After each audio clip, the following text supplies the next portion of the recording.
Hello, friends, and welcome to another WSIB Truth Matters with Joe Machado. I hope you're enjoying your day. Today, I'm going to do a video about how a WSIB claim gets started. And a lot of you probably already know this information, or you may think that, it's straightforward, filling out forms, and I don't really need this information. That's fine too. But what I can tell you is, having been involved in the business for over 30 years and having read literally thousands of reports, you'd be surprised. A lot of times information's missing that could make a big difference on how the claim or whether the claim gets accepted or denied. Sometimes even the minute details.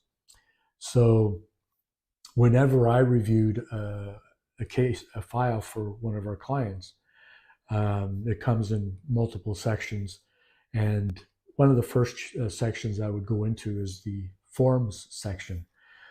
And the reason why I would do that is because forms can tell you a lot. And I put my WSIB case manager or claims adjudicator manager hat on when reviewing those forms and looking at what I know they would have to look at, providing they knew what the hell they were doing, in terms of whether they're going to allow a claim or not. So I'm going to cover three forms. The first one is the Form 7, which is the accident employer form. And as you can see here, it's actually four forms, but the last one is basically just a section for additional information. So it's pretty much blank. But when you look at the accident employer's report, there are various sections, and every one of them are very important.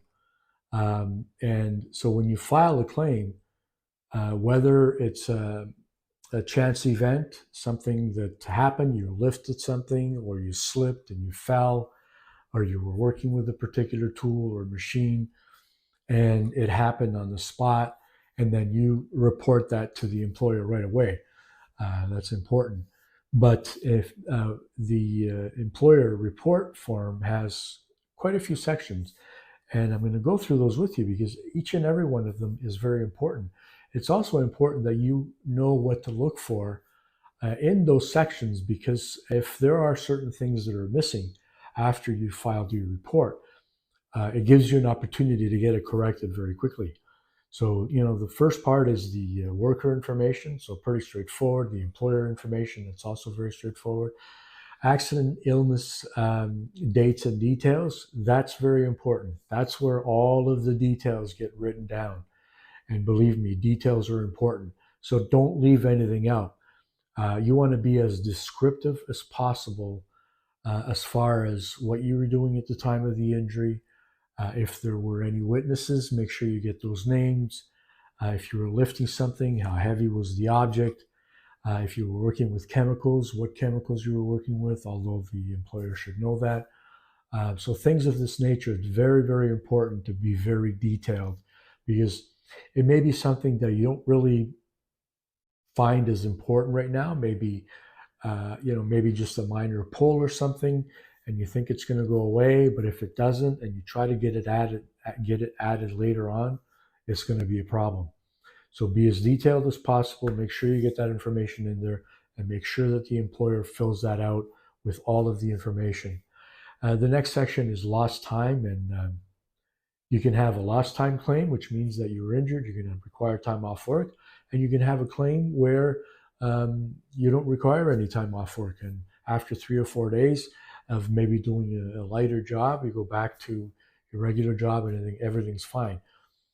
So the employer puts that information in there.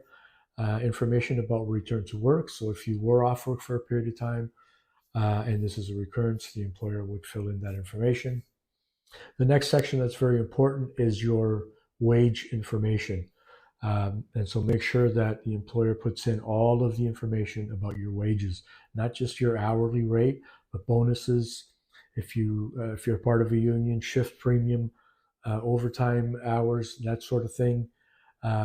There's a section for your base wages, and then another section below that for other types of wage information, bonuses, profit sharing, things like that. Make sure you get all of that in there. Your work schedule, that's also very important. If you're working 40 hours a week, or if you work 4 days at 12 hours a day, or you switch back and forth, you work nights, days, you switch up every 2 weeks. All of this information is important so that when the WSIB is looking at potential return to work and what's suitable, if there's something that's suitable, they're going to look at that information. So it's important to have that in your work schedule. And then the next portion, which is Section J, it's basically the employer confirming that all of the information is correct. It's a declaration on their part, and then they go ahead and sign it and submit it. The employer has 3 days by law to provide you a copy of the report and to have it submitted to the WSIB. So there's no delays, and they can be fined if there's any delays in getting that to the WSIB. And then Section K, it's basically that last page that I didn't show, which is basically blank, but you can add, or the employer can add additional information that they believe is important when filling in that report and filing it.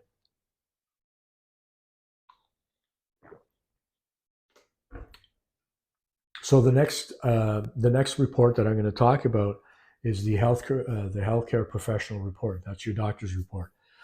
Again, it's very important when you, as you can see here on the screen, the report's only 2 pages, pretty straightforward, but I'll just cover the sections of the report. So the first section is the patient and employer information. So make sure that you provide your employer that. The incident dates and details. So again, whatever information you provided the employer in terms of how you reported the accident or the injury. If it's a disablement claim and it happened over a period of time, make sure that the employer knows that, and also the doctor. Make sure that you provide the exact mechanics of the accident, what happened, what you were working with, if you were lifting weights, how much that was, if it was a lifting type injury, and make sure that you give the details as to what body parts or areas you were injured. And again, even if it's minute and it doesn't seem like it's really bothering you when you make that first report, you know what? If you hurt that area of the body, make sure you get it noted. Have the doctor put it down in that report, because I can tell you this without any hesitation. When the WSIB eligibility adjudicator is looking at that form and looking at all of the forms that are submitted to make a decision as to whether he or she are going to allow the claim, all of those details are important. They're going to be looking for that. And more importantly, down the road, if a particular area you didn't think was really of concern at the time and you didn't report it, and then it becomes a problem down the road and you try to get it included in the claim, you're looking at big problems. You're looking at real issues, because they have a hard enough time accepting what's obvious, what's there, what's consistent in the reports. But when there's something that's being changed, it's a problem. So you got to make sure that you put all of those details in that Form 8, that the health professionals report, so that once it's submitted, all of the information that they need, that they're looking for to accept the claim, is there. And then down the road, if there's something that gives you problems that you initially mentioned, but it really wasn't a big deal, but it starts to give you problems, you're covered. You have all that information in there. All right. And so then the third and last report, that's the Form 6.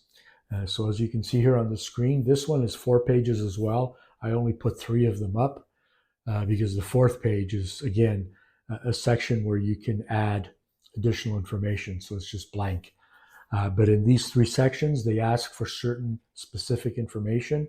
So they look for the worker information, employer information, the accident dates and details. Again, you got to make sure that you provide those details in the same manner that you provide it to the doctor, and in the same manner that you provided to your employer, the supervisor, manager, whomever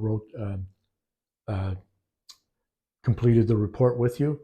Make sure that all of those details are consistent all the way through. You don't want to have anything that is different. Again, and I can't overemphasize this, it will give you problems, believe me. And I've seen it happen, well, thousands of times. Trying to get it rectified later, a big problem. So there's two sections, section C4, the accident details, also a section for healthcare information, if you were provided with first aid at work, when you saw your doctor, lost time information, how much time you took off work, did you return to work in the interim, when you returned to work, what you were doing. Another section, section F, is earnings information.